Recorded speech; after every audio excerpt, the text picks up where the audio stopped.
તરફ અમદાવાદના ઈસનપુરમાં યુવકની હત્યાથી ખળભળાટ મચી ગયો। કેડીલા બ્રિજ પાસે અજીઝ ખાન નામના યુવકની હત્યા કરવામાં આવી। ગળું કાપી અને તેને મોતને ઘાટ ઉતારવામાં આવ્યો। આરોપીની ધરપકડ કરવામાં આવી છે। માણસામાં કામ કરતા આરોપી રાજુ સિંધીની ધરપકડ કરી લેવાઈ છે।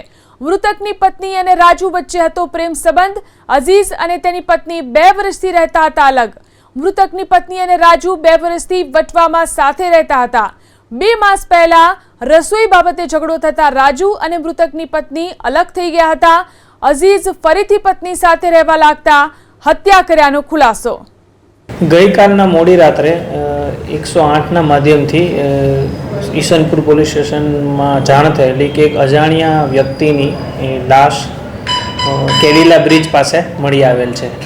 તાત્કાલિક ઈસનપુર પોલીસ સ્ટેશનની ટીમ જગ્યા ઉપર પહોંચીને જે અનુસંધાને એક વ્યક્તિને જે લાશ પડી હતી તેને આઈડેન્ટિફાઈ કર્યા બાદ આ જે ખૂનનો બનાવ હતો તાત્કાલિક એફઆઈઆર દર્જ કરવામાં આવી, જેમાં બીએનએસએસની કલમ 103(1) અને જીપી એક્ટની કલમ 135(1) મુજબ ગુનો દાખલ કરીને તપાસ હાથ ધરવામાં આવેલી, જેમાં આ કામના જે મરણ જનાર ઈસમ છે તેને ગળાના ભાગે કોઈ અજાણ્યા વ્યક્તિએ ચાકુથી તીક્ષ્ણ હથિયારથી ચાકુ વડે તેઓની મૃત્યુ નિપજાવ્યું હતું। તાત્કાલિક હ્યુમન અને ટેકનિકલ સોર્સના માધ્યમથી કેમેરાઓ સીસીટીવી ચેક કરીને આ કામના જે આરોપી છે તાત્કાલિક ગણતરીના કલાકોમાં ઈસનપુર પોલીસ સ્ટેશન દ્વારા તેને આ જે ખૂનનો ગુનો છે તેને ડિટેક્ટ કરવામાં આવેલો છે અને આરોપીને એરેસ્ટ કરવામાં આવેલા છે। આ કામના આરોપીનું નામ છે રાજુભાઈ રમેશભાઈ સિંધે, જેઓ ફિટરનું કામ કરે છે, નરોડાના રહેવાસી છે અને માણસા ખાતે મેડિકલ ઇક્વિપમેન્ટ કંપની છે તેમાં ફિટરનું કામ કરે છે। તેઓને ગણતરીના કલાકોમાં પકડીને આ જે આખો બનાવ છે તેને ડિટેક્ટ કરવામાં આવેલો છે।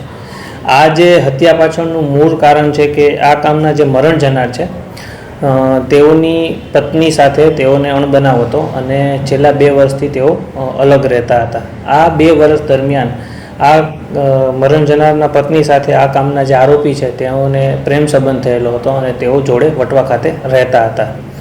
2 મહિના અગાઉ આ કામના જે આરોપી છે તેઓનો તે મહિલા સાથે ઝઘડો થયેલો હતો રસોઈ બાબતે, જેથી તેઓ અલગ રહેતા હતા। ફરીથી જે મરણ જનાર છે જે તેઓના પતિ હતા, છૂટાછેડા લઈ લીધેલા હતા પણ પતિ હતા, ફરીથી તેઓએ નિકાહ કરવાનો પ્લાન કરેલો હતો અને તેઓ ફરીથી એકસાથે રહેવા લાગેલ હતા, જેથી આ કામના જે આરોપી છે તેઓને લાગી આવેલું હતું અને તેઓએ આ એક્સ્ટ્રીમ પગલું ભરેલ છે।